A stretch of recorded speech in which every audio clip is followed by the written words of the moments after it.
फिर एग्जाम की। अरे भाई एग्जाम तो चल रहे हैं, ये हाँ, फिर भी चल। करना तो है ना। Final exam. टॉप करने वाला है तू। नहीं सर। नहीं करेगा टॉप? पहले ही नहीं सोच सर। के नहीं करना है। एग्जाम तो होंगे ही, इसका मतलब थोड़ी ना कि बाकी की पढ़ाई बंद कर दोगे।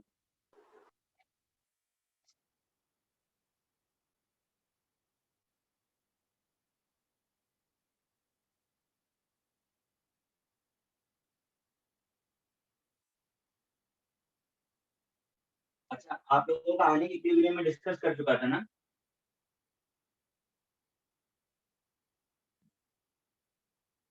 क्यों गाइस?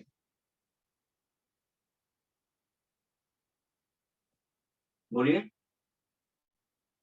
सर 133 तक हुआ था, उसके बाद नहीं। 133 मतलब फाउंडेशन बिल्डर। नहीं सर, सॉरी 100 तक हुआ था शायद से। अच्छा, टोटल कितने थे फाउंडेशन बिल्डर में? 133 जितना। अच्छा, और हाइड्रोजन डिस्कस किया था? Yes sir. Yes sir. Hydrogen पूरा हो गया ना? Yes sir.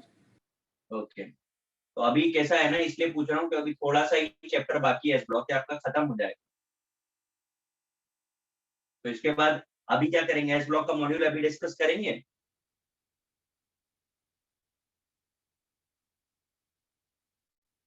हाँ,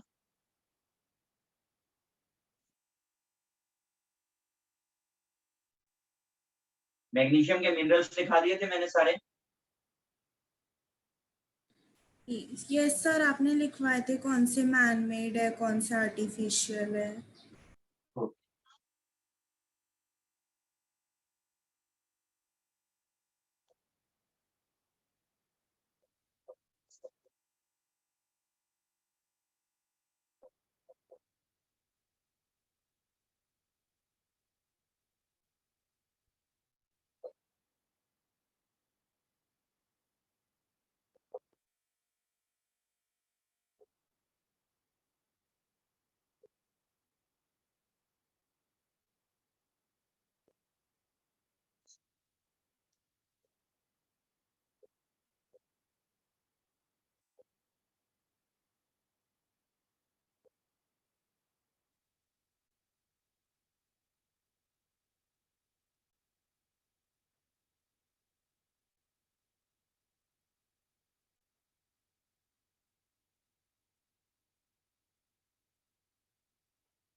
देखिए जरा, from sea water contain magnesium bromide magnesium chloride, हमने लाइम वाटर पास किया तो व्हाइट पीपीटी और मैग्नीशियम हाइड्रोक्साइड मिलता है। डाइल्यूट एचसीएल डाला तो हाइड्रेटेड हो गया। हीट किया तो डाई हाइड्रेटेड हुआ, और स्ट्रांगली हीट कर दिया तो MgOCl2 बन जाता है। ठीक, यहाँ पर वाटर अलग नहीं होता, मैं आपको ऑलरेडी दिखा चुका हूँ। तो हमने क्या करना होगा, करंट ऑफ ड्राई HCl पास करते हैं और हीट कर देते हैं, आपको एनहाइड्रस मिल जाता है। ये जो एनहाइड्रस मिला, इसका इलेक्ट्रोलिसिस करते हैं मोल्टेन स्टेट में, तो आपको मैग्नीशियम और क्लोरीन मिल जाता है।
Done sir. हो गया सबका? Yes sir.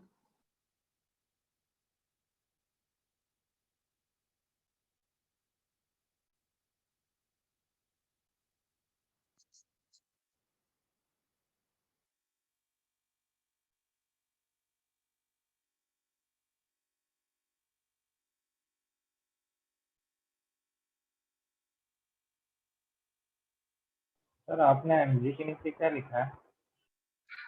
क्या चीज? एमजी के नीचे कुछ लिखा है ना सर आपने? कैथोड, कैथोड मेटल जो है वो आपको कैथोड पर मिलेगा। हाँ सर, वो मेरे स्क्रीन पे कटा हुआ दिख रहा है। अच्छा, लिख लीजिए मैग्नीशियम ऑब्टेन्ड एज कैथोड।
देखिए कैल्शियम के कंपाउंड में लाइम स्टोन, आप इसे स्टोन भी बोलते हो, ठीक है। Slack lime calcium hydroxide, lime water calcium hydroxide liquid, gypsum CaSO4 2H2O, POP और hemihydrate CaSO4 dot half H2O, quick lime calcium oxide.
हो गया? Yes sir. Yes.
ये रिएक्शन खुद से कंप्लीट करिए जरा।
कंप्लीट किया रिएक्शन? सर जितना हुआ उतना किया। ठीक है बेटा, डिस्कस करते हैं, बाकी लोगों को ट्राई कर लेने दो। कोई बहुत डिफिकल्ट रिएक्शन तो है नहीं। किया सर।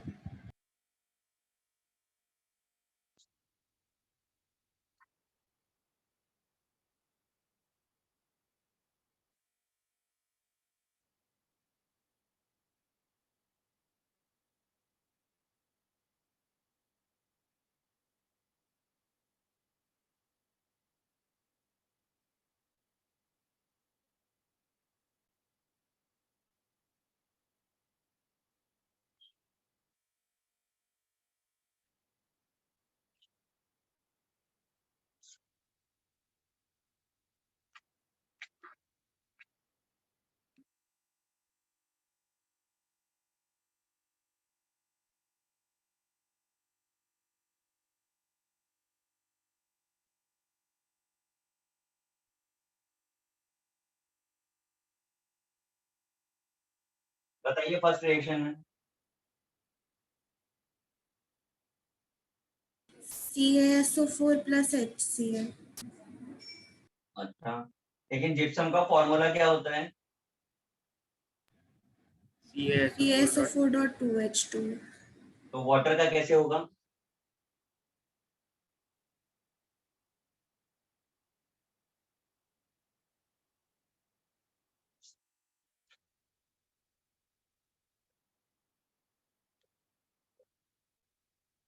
देखिए, आपको लिखाया था हाइड्रेशन एनर्जी बहुत ज्यादा होती है, तो हम वाटर प्रोवाइड नहीं करते, ये एटमॉस्फेरिक वाटर को खुद ब खुद ले सकता है। ठीक, व्हाइट क्रिस्टलाइन सॉल्युबल सॉलिड ये नॉर्मल बात है। यहाँ पर जब हम हीट करते हैं तो 120 से 130 पे this convert into plaster of Paris. 200 degree Celsius पे इसका वाटर अलग हो जाएगा, CaSO4 मिलेगा। This compound is known as dead plaster. और अगर हमने बहुत स्ट्रांगली हीट कर दिया तो ये डिकम्पोज हो सकता है। अगेन करें नोट।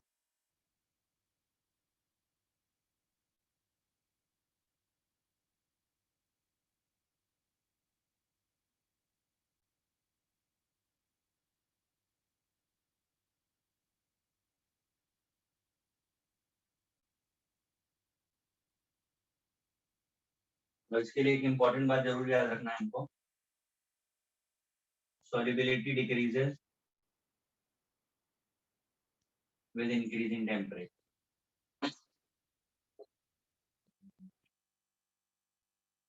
ये बात याद रखना।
हो गया? Yes sir। Yes, sir. Yes, sir. ये बात आपको समझ में आई? solubility decreases with increasing temperature। Logic समझ में आया? ऐसा कब होता होगा?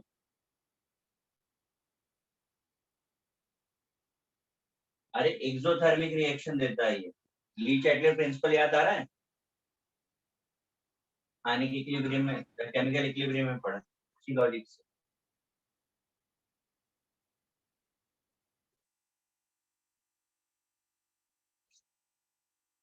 अच्छा, जरा मैं कंपाउंड लिख रहा हूँ, मुझे बताइएगा इसका नाम क्या है।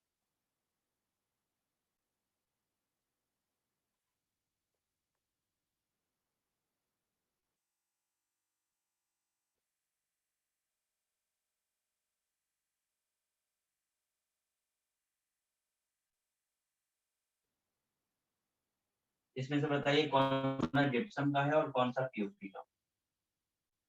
फर्स्ट जिप्सम का है और उसके बगल वाला POP।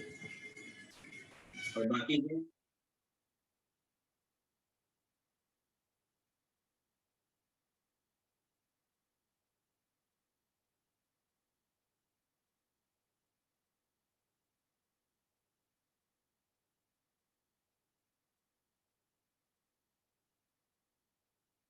बोलिए।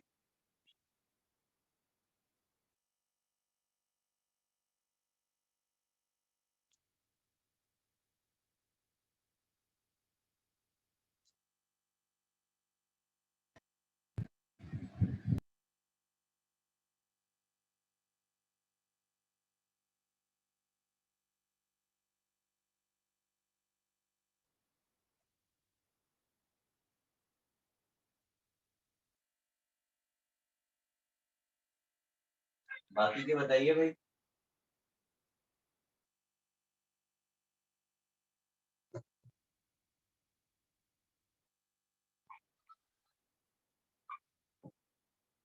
चलो,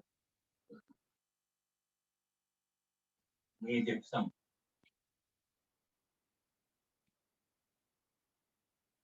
और ये है पीओ।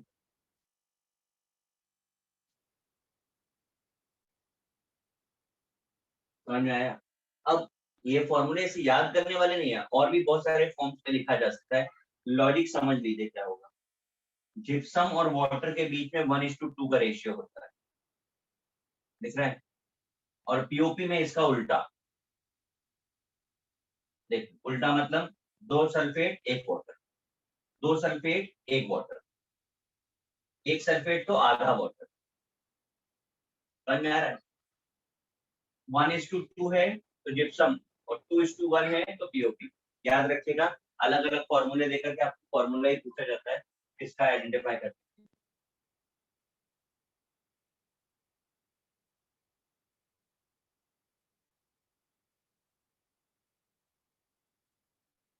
और इस पर्टिकुलर फॉर्मूले को देख करके ही हम उसे हेमी हाइड्रेट बोलते हैं।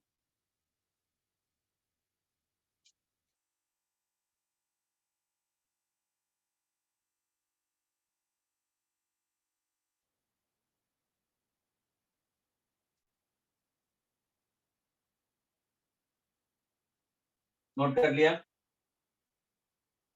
सर एक यस लॉजिक लिखिएगा, फॉर्मूले तो बहुत सारे और भी बन जाएंगे।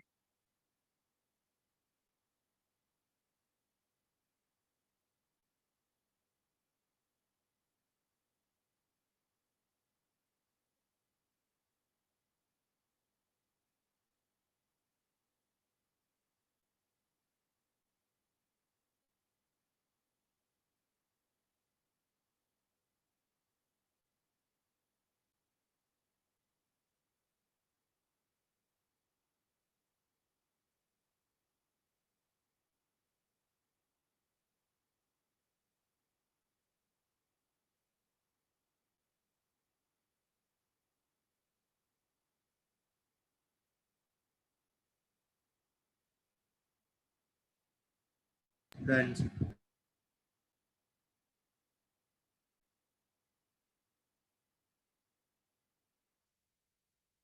देखिए, पीओपी बनाने के लिए हमारे पास एक ही प्रोसेस है। हम जिप्सम को 120 से 130 डिग्री सेल्सियस पे देते हैं। ठीक? ये भी व्हाइट क्रिस्टलाइन पाउडर है।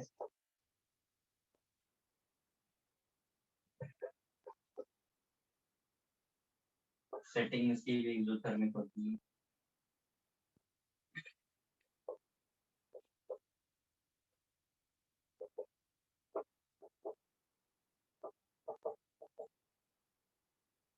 पीओपी की सेटिंग पहले ऑर्थोरोम्बिक होती है।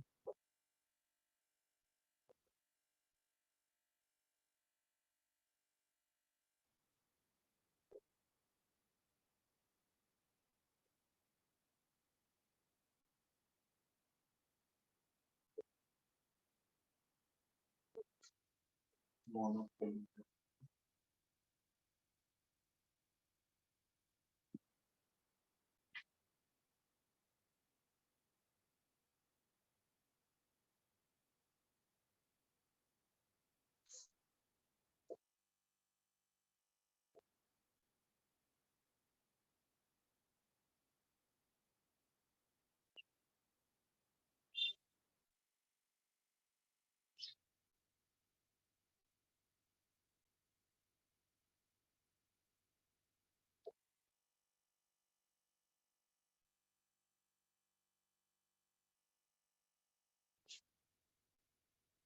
ये आप लिख लीजिए, मैं आपको इसे एक्सप्लेन करता हूँ।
सर इस एक्सोथर्मिक के पहले क्या लिखा आपने? एक्सोथर्मिक सेटिंग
हो गया कॉपी। Yes Yes, sir. अगर मैं आपको इसको एक्सप्लेन करता हूँ, बड़ा इंटरेस्टिंग है ये। पहले तो आप बताओ, आपने जिप्सम देखा है कॉमन लाइफ में कि पीओपी देखा है? POP. यूपी आपने पीओपी नहीं देखा है। आप जिसे पीओपी बोलते हो ना, वो गलत बोलते हो, वो जिप्सम है। डिफरेंस समझ में आता है दोनों में?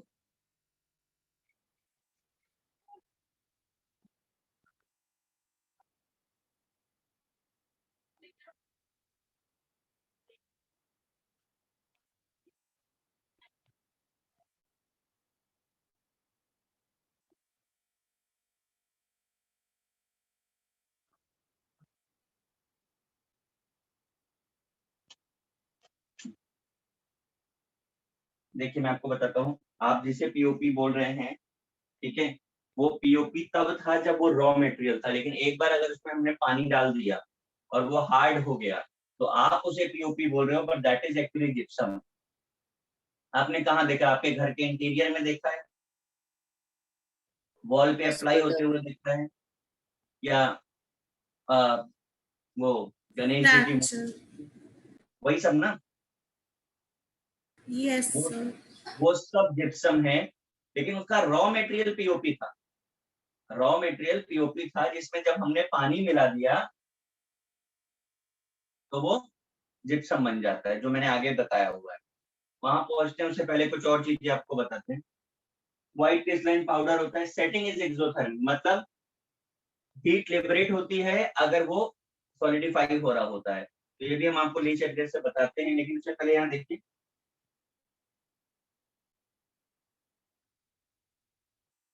सेटिंग, हमने यहाँ पर वाटर ऐड किया तो ये ऑर्थोरोम्बिक जिप्सम, जिप्सम की एक फॉर्म है उसमें कन्वर्ट हो जाता है। ठीक है, हमने उसमें और पानी मिला दिया अगर तो मोनोक्लिनिक हो गया। अब सेटिंग और हार्डनिंग में डिफरेंस क्या है? तो सेटिंग में पानी हमने डाला तो वो एक पेस्ट के फॉर्म में कन्वर्ट हो जाता है, एक शेप लेने के लिए तैयार हो जाता है, और जब हम हार्डनिंग बोलते हैं तो वो सॉलिडिफाई हो जाता है। तो 2 स्टेप में कंप्लीट होता है प्रोसेस। दोनों ही जिप्सम के फॉर्म है, पहला ऑर्थोरोम्बिक और दूसरा मोनोक्लिनिक। ये कन्वर्जन पूछा गया है। अब इसकी सेटिंग को स्लो और फास्ट कैसे कर सकते हैं बताएंगे? स्लो और फास्ट का मतलब क्या होता है? तो जितना ज्यादा, मैंने इसे यहाँ पर बताया एक्सोथर्मिक, तो जो भी प्रोसेस एक्सोथर्मिक होते हैं, मतलब जिस भी प्रोसेस में हीट लिबरेट होती है, उस प्रोसेस को कंटिन्यूअसली वाटर देना पड़ता है। ये बात आपको पता है कि नहीं? हाँ कि ना? नो क्यों भाई? सर। कोई बात नहीं। अच्छा, कुछ चीजें मैं आपको बता रहा हूँ, आप बताना आपने नोटिस करी कि नहीं। जब कभी भी कहीं पे कंस्ट्रक्शन हो रहा होता है, आपके घर में भी अगर कंस्ट्रक्शन हो रहा है, तो हम लोग पानी डालते हैं सीमेंट में, देखा है आपने? Yes sir. एक सीमेंटेड रोड कहीं पर बनती है तो ऐसा ब्लॉक बना करके उसमें पानी भरा जाता है। यस। ठीक, कभी आपने सोचा क्यों? अभी हम सीमेंट पढ़ेंगे तो आपको बताएंगे भी, बट आपसे जस्ट पूछ रहे हैं कि आपको आइडिया है क्यों क्यों ऐसा पानी डालते हैं हम लोग? सर जिससे वो पानी में मिलके ऐसे हार्ड बन जाए, पहले वो थोड़ा पाउडर फॉर्म में रहेगा तो। नहीं बेटा, पेस्ट एक्चुअली बन जाती है। लॉजिक वही है कि जो भी प्रोसेस एक्सोथर्मिक रिएक्शन देता है, हीट लिबरेट करता है, उसमें हम अगर पानी डालते हैं तो प्रोसेस फास्ट हो जाता है, हार्डनिंग फास्ट हो जाती है अगर एक्सोथर्मिक रिएक्शन है। वो भी हम आपको बताएंगे। तो यहाँ भी वही चीज है कि इसकी हार्डनिंग एक्सोथर्मिक है, तो हमने पहले थोड़ा पानी डाला, उसने शेप लिया, और पानी डाला तो वो हार्ड हो गया। अब यहाँ पर देखो जरा, setting is directly proportional to presence of NaCl। इसका लॉजिक क्या है? आपने पक्का से नोटिस किया होगा कि अगर कॉमन सॉल्ट को घर में रख दें तो थोड़ी देर के बाद वो वेट हो जाता है, अगर उसे ओपन रख दें तो वो वेट हो जाता है। नोटिस किया आपने? Yes sir. क्यों हो जाता है? हाइग्रोस्कोप, हाँ, हाइग्रोस्कोप और एटमॉस्फेयर से वाटर हाइड्रोफिलिक होता है। Hydrophilic, philic. ये हाइग्रोस्कोपिक, अच्छा हाँ वही। वही सर नहीं। जहाँ सर मतलब जहाँ NaCl जाते हैं वहाँ वाटर जाता है। अच्छा, जहाँ NaCl जाता है वहाँ वाटर जाता है, ठीक है। हाइग्रोस्कोपिक प्रॉपर्टी बोलते हैं, ठीक है। मॉइस्चर को एब्जॉर्ब कर लेता है और वेट हो जाता है, ठीक है। इसके पीछे भी एक बहुत लंबा लॉजिक है, वो हम बाद में बताते हैं, पहले यहाँ पर रिलेट करते हैं। तो क्या है कि अगर हमने उसे जिप्सम में मिला दिया पानी के साथ, ठीक, NaCl को, तो NaCl क्या करेगा? एटमॉस्फेयर से पानी लेता रहेगा और वो पानी इसको अवेलेबल कराता रहेगा, तो इसका प्रोसेस क्या हो जाएगा? फास्ट हो जाता है। लेकिन उसका उल्टा, अगर हमने बोरेक्स या एलम डाल दिया, तो एलम का फॉर्मूला पता है कि नहीं पता आपको?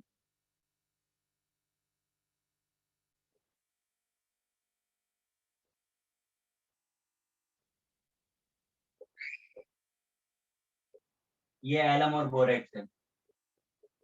यहाँ पर वाटर ऑफ क्रिस्टलाइजेशन आप देख रहे हैं, 24 है, यहाँ 10 है। तो ये हमेशा उल्टा काम करता है, ये इसमें से पानी निकाल लेगा, तो इससे पानी निकल गया तो ये स्लो हो जाएगा, इसलिए इनवर्सली प्रोपोर्शनल दिखाया है, और सोडियम क्लोराइड को डायरेक्टली प्रोपोर्शनल दिखाया है। अगर एलम को हम पीओपी में मिला दें तो हमें बहुत सारा पानी डालना पड़ता है, और बनने वाला प्रोडक्ट 3 सीमेंट होता है।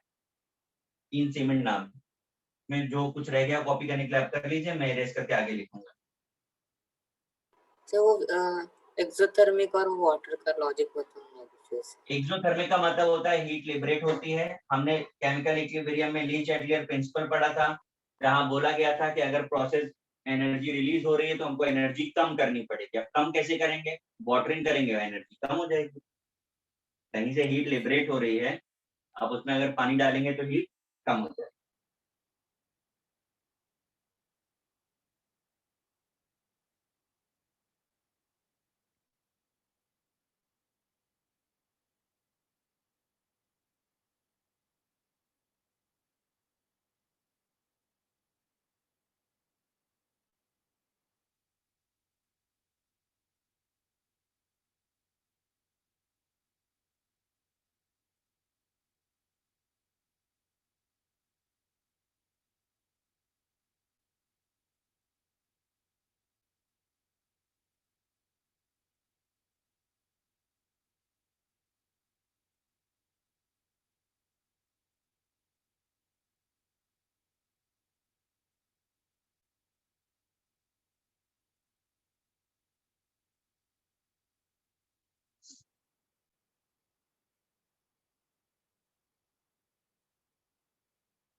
हो गया कॉपी?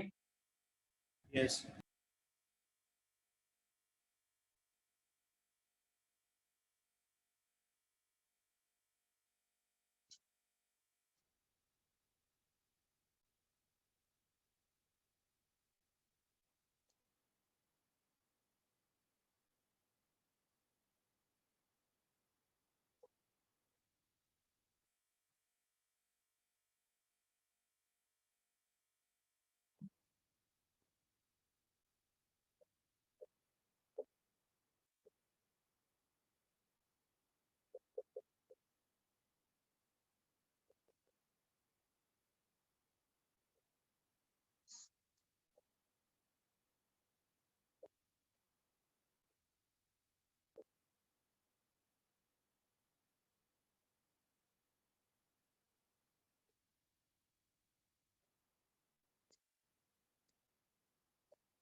अभी इसे कॉपी कर लीजिए, फिर मैं एक्सप्लेन करता हूँ उसको।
सर हाँ, सर वो सबसे लास्ट में क्या लिखा है?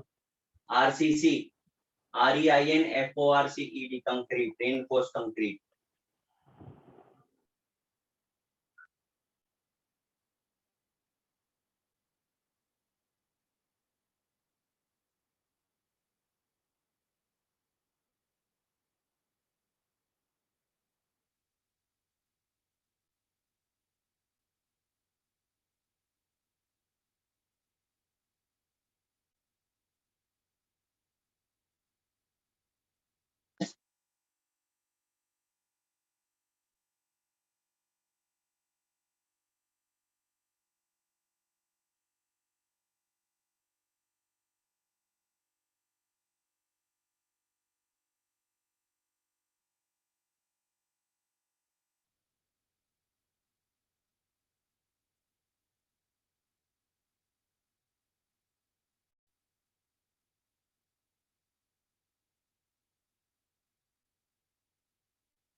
Done sir.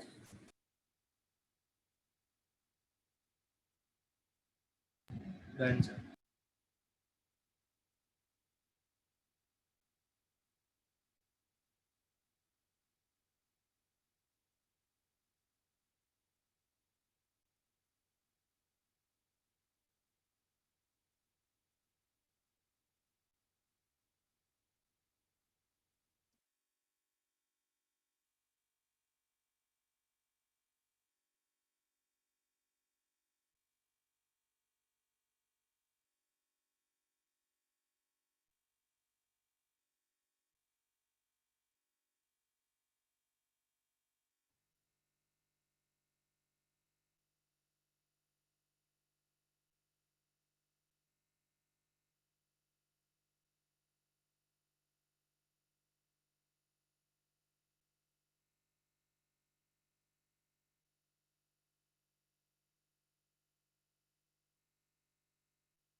देखिए,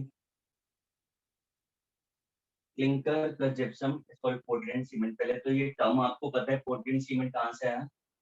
this term is related the name of place, right? And what is mean by this? Cement का मतलब क्या होता है?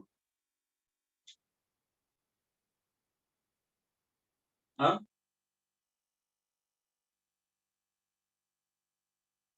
क्यों गाइस? सीमेंट का मतलब क्या होता है? जिप्सम। नहीं नहीं, हम आस्किंग सीमेंट, सीमेंट का मतलब क्या होता है? जोड़ना, राइट? तो ये पोर्टलैंड जो प्लेस मैंने आपको बोला ना, वहां की सॉइल की प्रॉपर्टी थी कि वो चीजों को जोड़ सकती थी, तो कॉल्ड पोर्टलैंड सीमेंट। इस मिक्सचर को हमने प्रिपेयर किया by mixing clinker and gypsum. अब ये क्लिंकर क्या होता है? तो clinker is again mixture of di calcium silicate, tri calcium silicate, tri calcium aluminate and tetra calcium aluminoferrite, right? This mixture is called clinker. इस clinker की property ये है कि बहुत तेजी से ये मॉइस्चर को एब्जॉर्ब कर लेता है और एब्जॉर्ब करके हार्ड हो जाता है, राइट? तो अगर ये इतना फास्ट हार्ड हो जाएगा तो फिर यूज कैसे कर पाएंगे? तो हमें इस प्रोसेस को स्लो डाउन करना होगा। स्लो डाउन करने के लिए हम इसमें क्या मिक्स कर देते हैं? जिप्सम। यहाँ पे मैंने लिखा 2 to 7% slow down the setting of cement. Setting का मतलब हार्डनिंग, हार्डनिंग ऑफ सीमेंट को स्लो करना है हमको, ओके? अब सेटिंग इज एक्सोथर्मिक।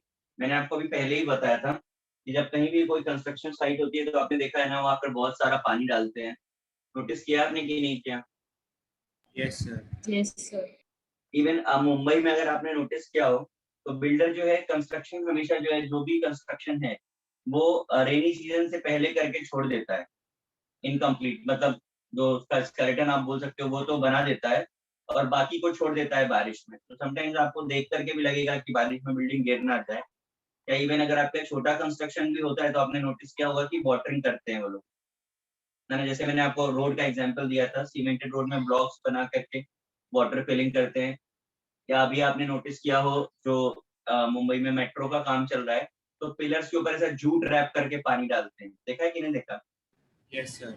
यस ये सब कुछ जो है स्ट्रेंथ के लिए है, जितना ज्यादा हम उस पर कूलिंग करेंगे, कंडेंस करेंगे, उतना ज्यादा स्ट्रेंथ उसकी बढ़ जाती है। ठीक है, तो प्रोसेस एक्सोथर्मिक है, दैट्स व्हाई ये वाटरिंग रिक्वायर्ड।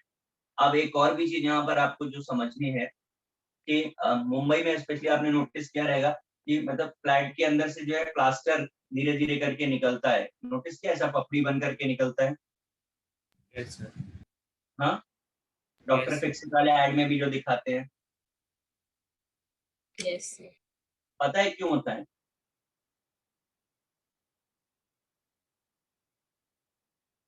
कुछ आइडिया?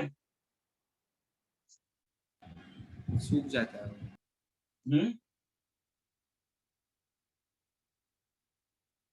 क्या होता है उसमें?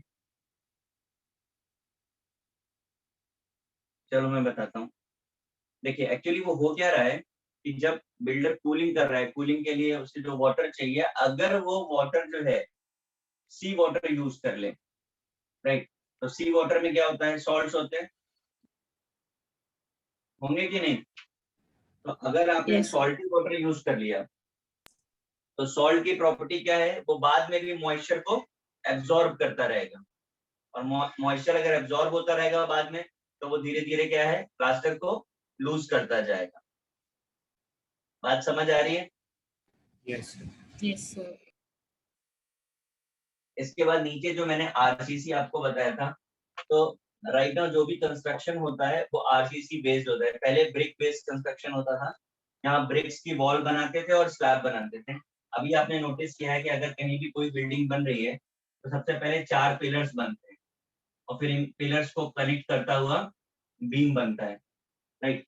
इसे बनाने से पहले आपने नोटिस किया हो तो वो लोग आयरन बार का एक नेटवर्क यूज करते हैं, इस तरीके का। देखा है किसी ने कि नहीं देखा है?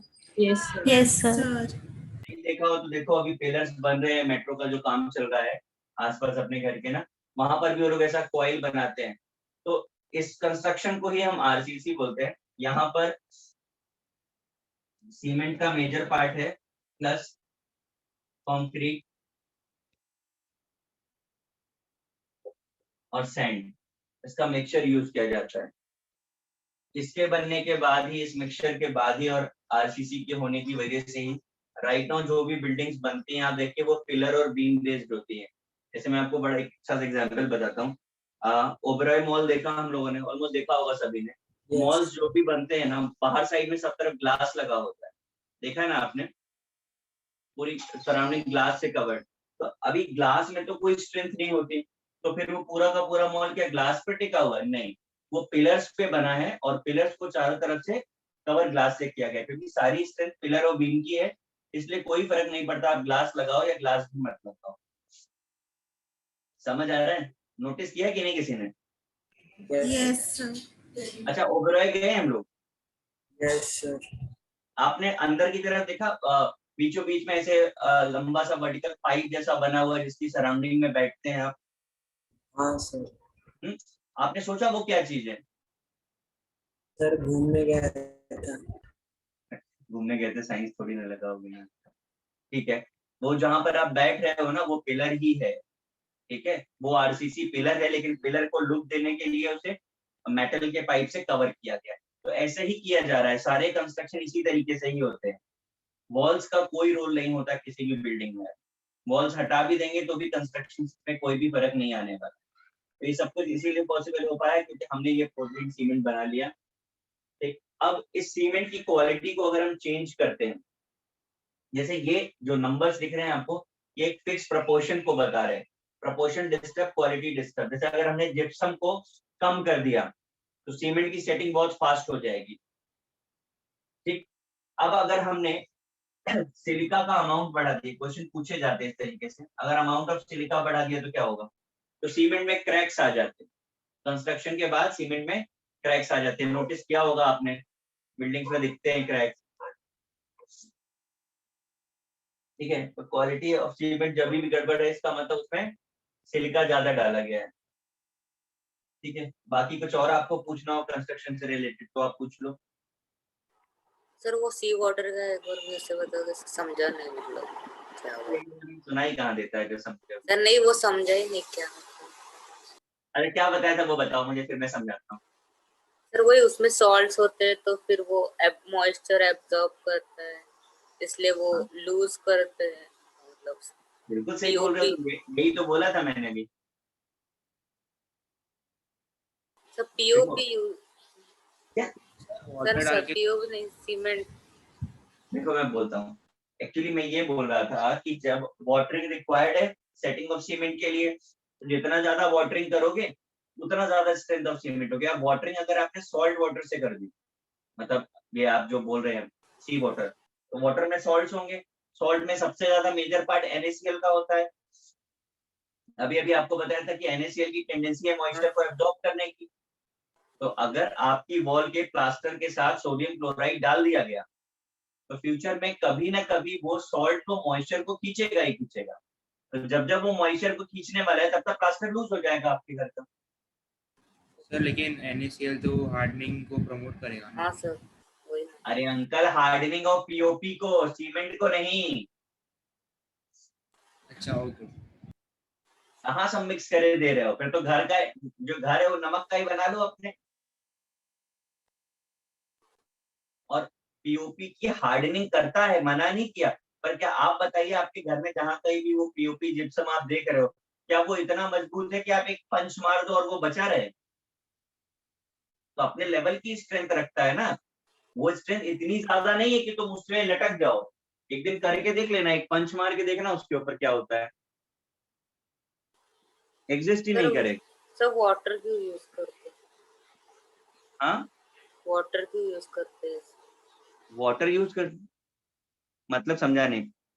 सर एक्सोथर्मिक है इसलिए वाटर यूज करते हैं। हाँ, एक्सोथर्मिक है इसलिए वाटर यूज कर।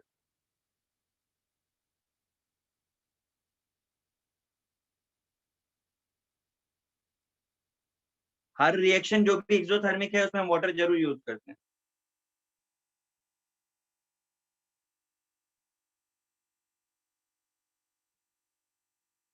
सर सैंड क्यों डालते हैं?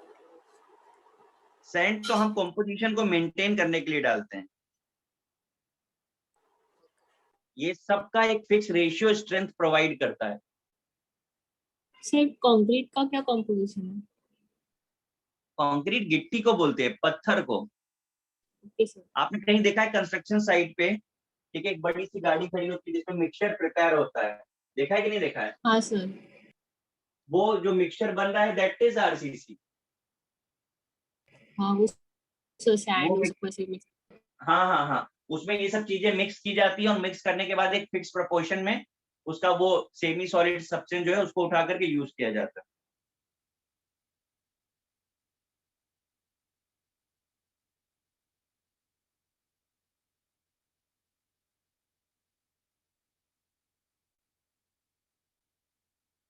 आपने बहुत सारी चीजें हैं कंस्ट्रक्शन में, अगर आपने ध्यान देंगे तो बड़ा इंटरेस्टिंग होता है। सर ये सब देखो, प्रपोर्शन फाइंड कैसे किया? क्या चीज कह रहे हो? प्रपोर्शन ढूंढते कैसे कि कौन सा राइट है? अरे अंकल, जब बताना शुरू किया था तो क्या सुना था, पोर्टलैंड क्यों बोलते थे, तभी बताया था कुछ हमने। सॉइल का प्रॉपर्टी है वो जगह का। मतलब हमने पहले ये नोटिस किया कि नेचर में इस तरीके की मिट्टी कहीं कहीं पर है जो बहुत स्ट्रॉन्ग बॉन्ड बनाती है। हमने उस मिट्टी को एनालाइज किया, स्टडी किया कि इसका प्रोपोर्शन क्या है, क्या रेशियो है, और उन चीजों को यूज करके हमने सीमेंट बना दिया, आर्टिफिशियल मतलब सिंथेटिक बना दिया, पहले नेचुरल मिला था। Okay sir.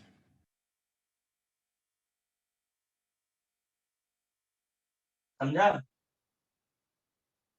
Yes sir. और तुमने कुछ नोटिस किया कहीं कंस्ट्रक्शन में कुछ यूनिकनेस?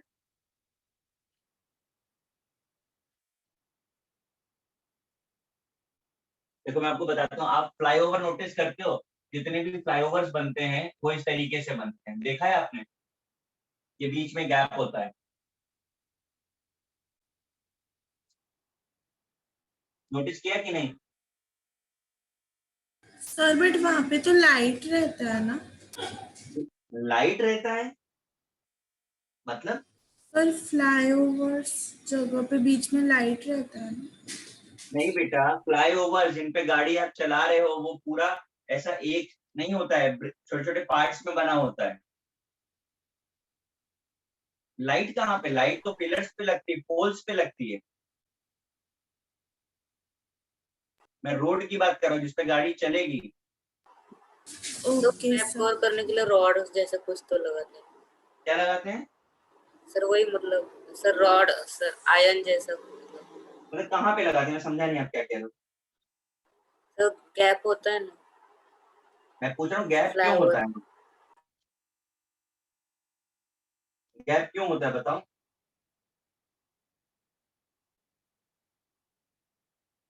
कुछ आइडिया गैप क्यों रहता होगा वहां पे?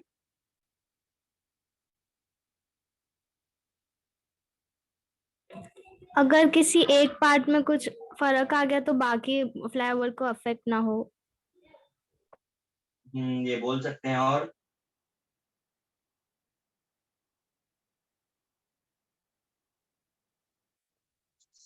एक बात तो आपकी ये सही है। एक जनरल बात आपसे पूछता हूँ। ये सपोज कर लीजिए आप एक घर की विंडो, ठीक है। इस विंडो में एक फुल ग्लास लगा हुआ है और इस विंडो में ऐसे पीसेस ऑफ ग्लास लगे। अगर कभी क्रैक आता है किसी भी रीजन तो कौन सी विंडो की रिपेयरिंग इजी होगी, सस्ती होगी? बहुत सारे ग्लास। सेकंड। क्यों? क्योंकि फर्स्ट में वो पूरा डैमेज हो जाएगा और सेकंड में सिर्फ थोड़ा फर्स्ट पार्ट में होगा। अगर आपको रिपेयर कराना है तो पूरा एक पीस ऑफ ग्लास चेंज करना पड़ेगा और यहाँ एक छोटा सा पीस कोई भी चेंज कर दीजिए जो डैमेज हुआ है।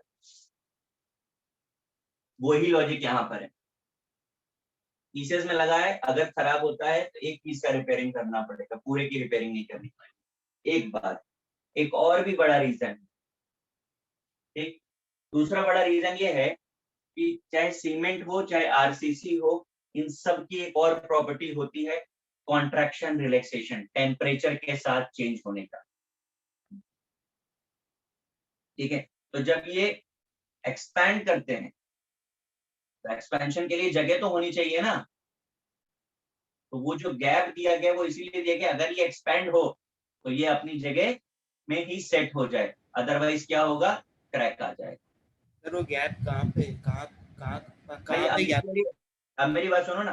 अभी फ्लाईओवर पे चलते हो, कभी तुमने ये रियलाइज ही नहीं किया? अभी दिखाई नहीं सर क्या? किया है सर। बिल्कुल आपको समझ में आएगा, क्योंकि जहां पर भी गैप आता है ना, गाड़ी चलती है तो एकदम स्मूथ गाड़ी नहीं चलती है। बीच में एक ब्लॉक जैसा आएगा, हल्का सा एक जर्क आपको लगेगा, फिर ऐसे आगे धाड़ बढ़ोगे धड़। फिर जर्क लगेगा। और ये आप कहीं भी कोई भी फ्लाईओवर देख लो, सब में होगा। और एक चीज बताते हैं, अगर कभी आप टू व्हीलर से जा रहे हो या पैदल हो और आपके बाजू से एक ट्रक निकल जाए फ्लाईओवर पे, तो आपको कुछ और भी फील करने को मिलता है। नोटिस किया किसी ने? वाइब्रेशन, ब्रिज में वाइब्रेशन आता यस है। सर। नोटिस किया किसी ने वाइब्रेशन? Yes sir. तो वो वाइब्रेशन भी इसी वजह से ही आ रहा है। ये गैप रखा गया है, अगर ये गैप नहीं होता, ये पूरा होता, तो वो वाइब्रेशनल एनर्जी क्या करती है, ब्रिज को क्रैक कर देती। भाई एनर्जी है ना, वो एनर्जी तो रास्ता बनाएगी अपना बाहर निकलने का, तो फिर क्रैक हो जाएगा ये ब्रिज।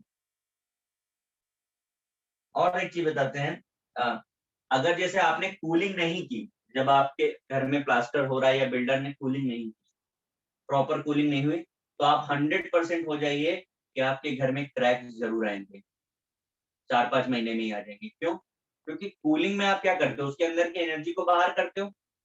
अब आपने कूलिंग नहीं करी, मतलब उसके अंदर की एनर्जी स्टोर है उसके अंदर, और अगर एनर्जी उसके अंदर स्टोर है तो कभी तो निकलेगी, और जब निकलेगी तो रास्ता बनाने के लिए क्रैक्स आ जाएंगे। समझ आया?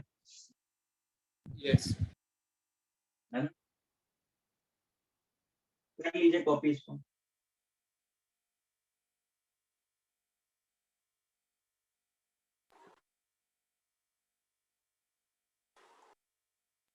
तो कूलिंग से एनर्जी निकलती है।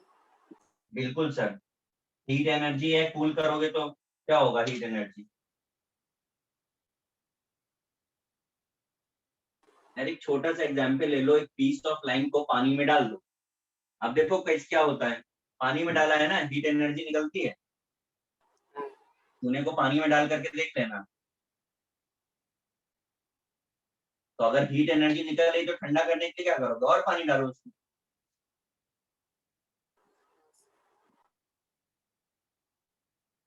हो गया नोट?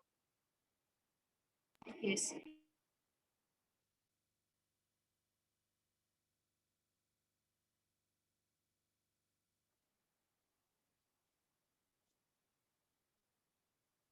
अब एक काम आपको ये करना है कि फटाफट से अपना मॉड्यूल निकालिए इस ब्लॉक का, ठीक है? और एक बार देखिए, मेरी तरफ से चैप्टर खत्म हो गया है, एक बार आप देखिए, फिर मैं डिस्कस कर लेता हूँ जल्दी से।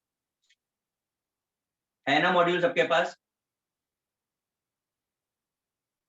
क्यों गाइस? हाँ कि ना?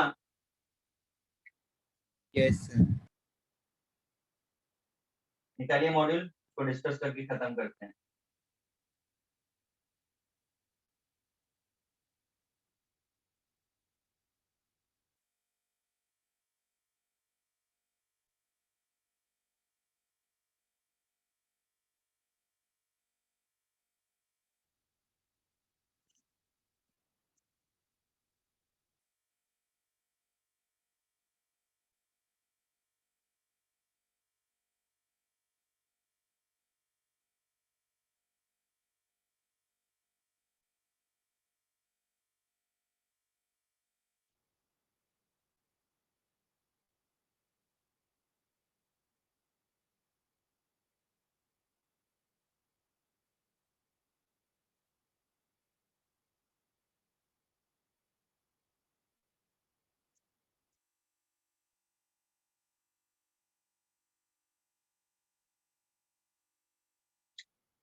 पी ब्लॉक 12th में है क्या सर? ये बेटा सब 12th ही चल रहा है।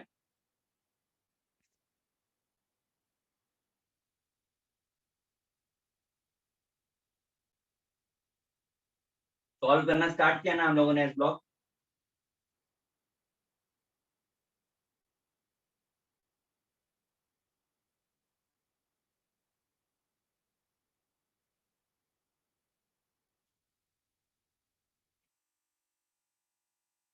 सर लेकिन एस ब्लॉक और पी ब्लॉक तो 11th में ही है ना?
देखिए जरा बोर्ड पे किस तरीके के क्वेश्चंस होते हैं।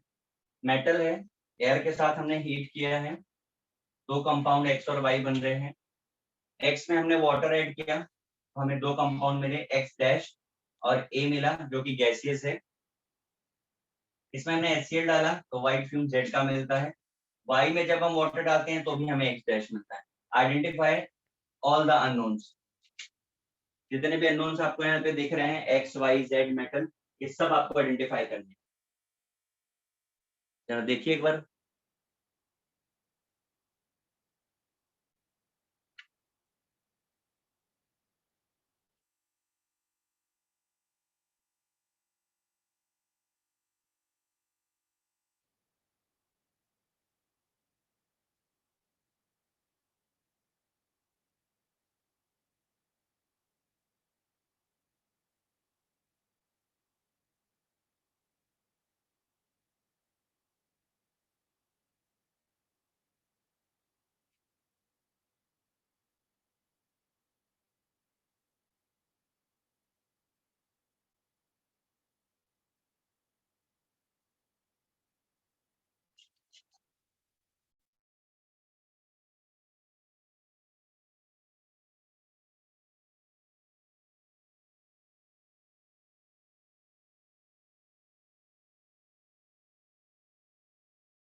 सॉल्व किया है क्वेश्चन आपने?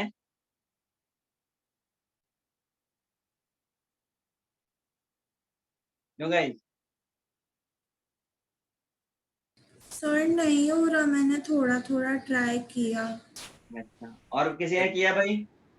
जेड और ए शायद से मिला।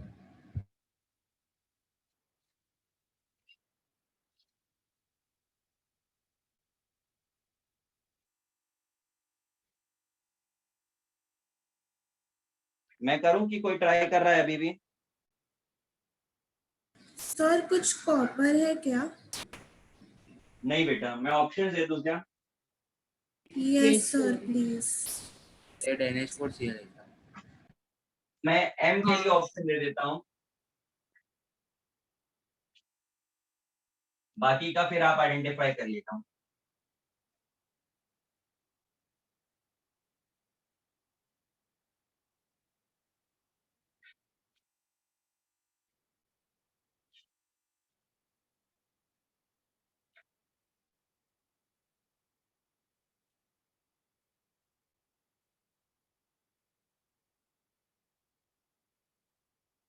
ये एम के लिए है, एम आइडेंटिफाई करो फिर आगे का कंटिन्यू करो उसके साथ।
सर हाँ, सर हो गया।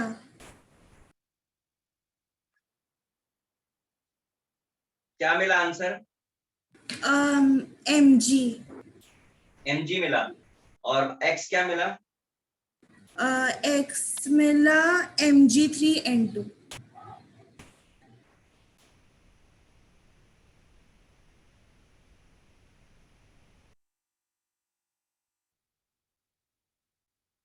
नेक्स्ट।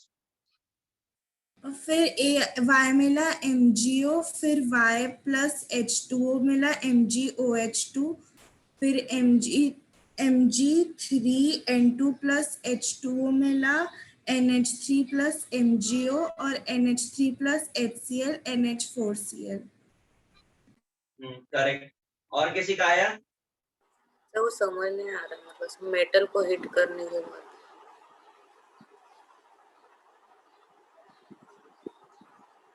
सर ना, तो मेटल ही लिखा है ना स्टार्टिंग।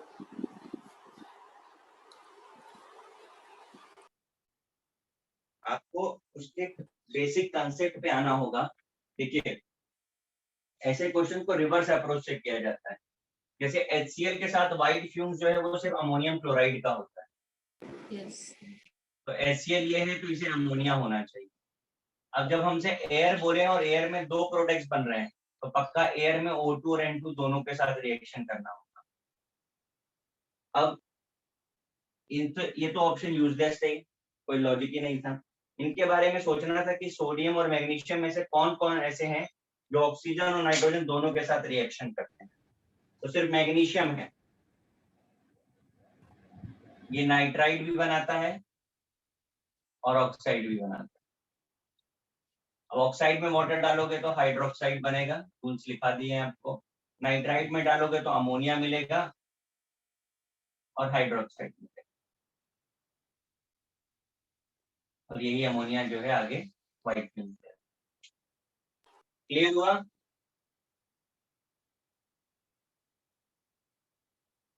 Yes sir. कॉपी कर लीजिए, मैं नेक्स्ट क्वेश्चन देता हूँ।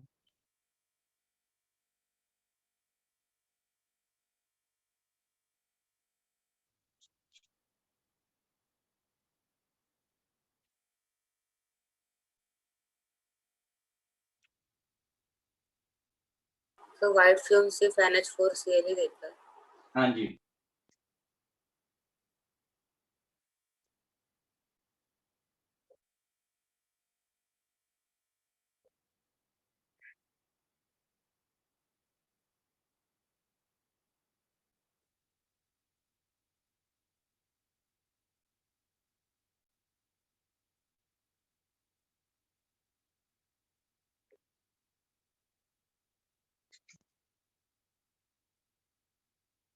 तो वो MgOH ट्वाइस कैसे पता चला सर? कहाँ पे? तो X डैश। भाई नोट्स खोल करके देखो, लिखाया है कि ऑक्साइड में वाटर डालने से हाइड्रोक्साइड मिलता है। हाइड्रोजन चैप्टर में ही पढ़ाया था। किसी भी ऑक्साइड में पानी डालोगे तो हाइड्रोक्साइड ही मिलेगा।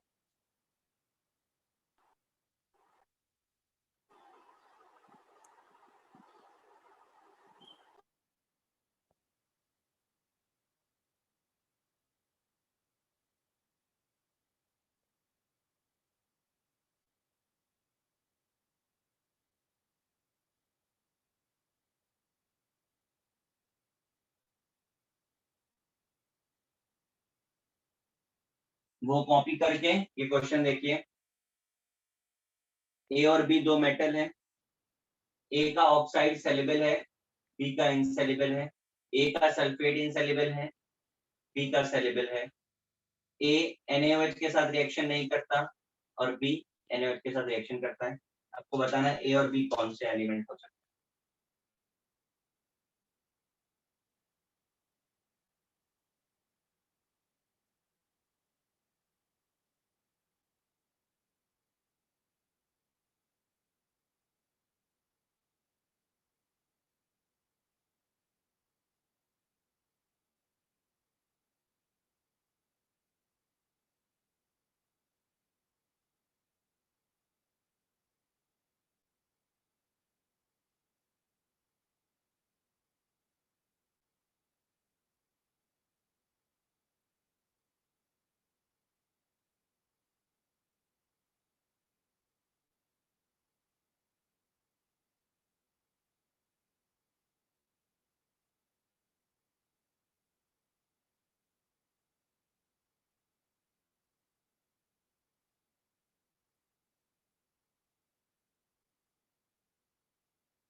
हो गया? सर एक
हो गया? सेकेंड क्वेश्चन, सर ये सोडियम है क्या? आप पूरा ए और बी दोनों आइडेंटिफाई करिए।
हो गया?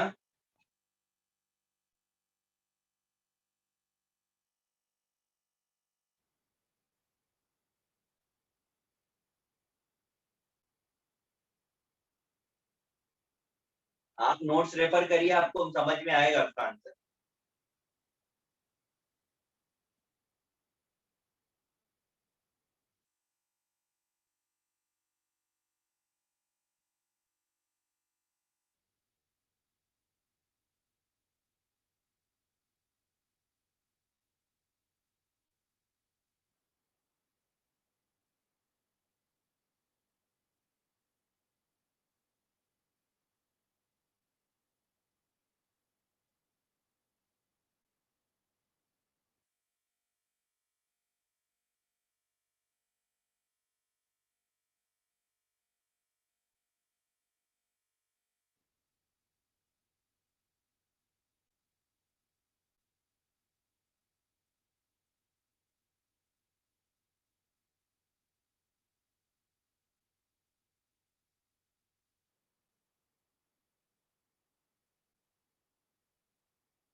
सर कैसे देखना है समझ में नहीं आया।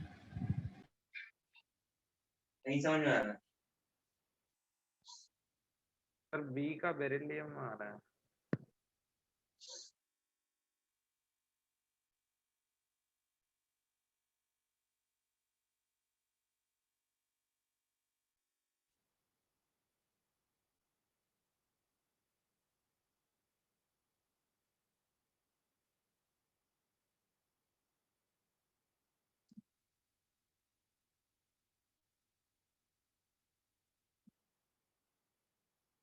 चलो बताता हूँ मैं।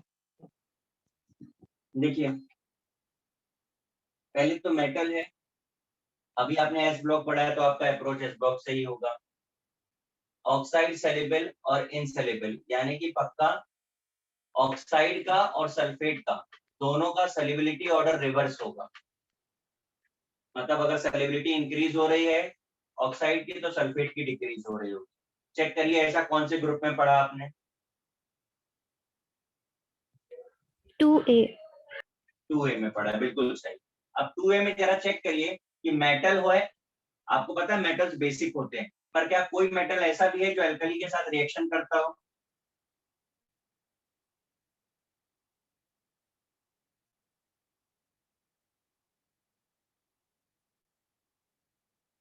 हम्म,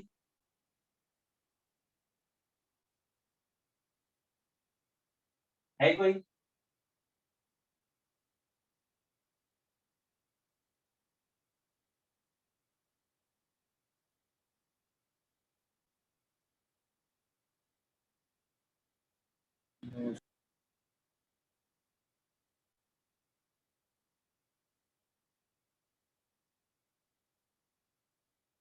नहीं याद आ रहा है? अरे एक ही एलिमेंट था, चेक करिए, बेरिलियम, जिसे हमने एम्फोटेरिक बताया था। नोट्स में देखिए, रिएक्शन लिखिए।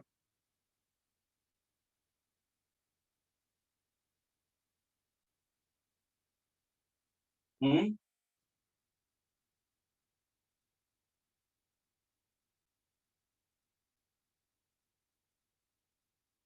तो अब एक सेल्युलर और एक इनसेल्युलर है और इसके साथ रिएक्शन कर रहा है तो बी मस्ट बी बेरिलियम, और ये इस ग्रुप का कोई भी एलिमेंट ले लीजिए, आप बेरियम ले लीजिए। अब चेक करिए जरा, बेरिलियम का ऑक्साइड और बेरियम का ऑक्साइड, ये सारी प्रॉपर्टीज मैच कर जाएंगे। नोट खोल के देखिए।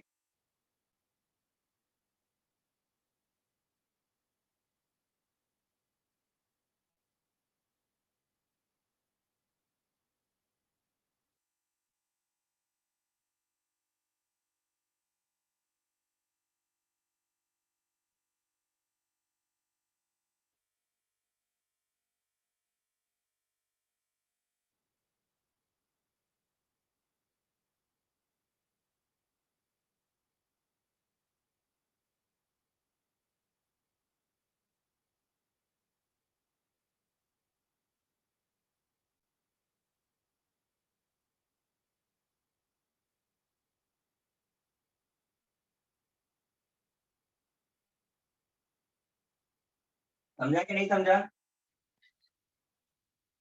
Yes sir. अभी आंसर मैच करा पा रहे हैं हम लोग?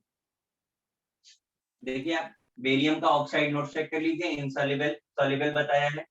बेरिलियम का इनसॉल्युबल है, फिर BaSO4 और ये BeSO4, और ये रिएक्शन करा के देखिए, सोडियम बेरिलेट बनाया था, Na2BeO2।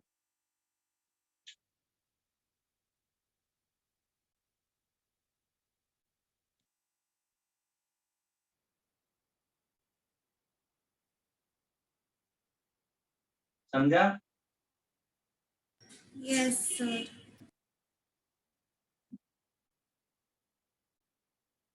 ठीक है, अभी आप लोग मॉड्यूल सॉल्व करके देखिए। नेक्स्ट लेक्चर पे पहले मैं मॉड्यूल डिस्कस करूंगा, उसके बाद ही आगे स्टार्ट करूंगा।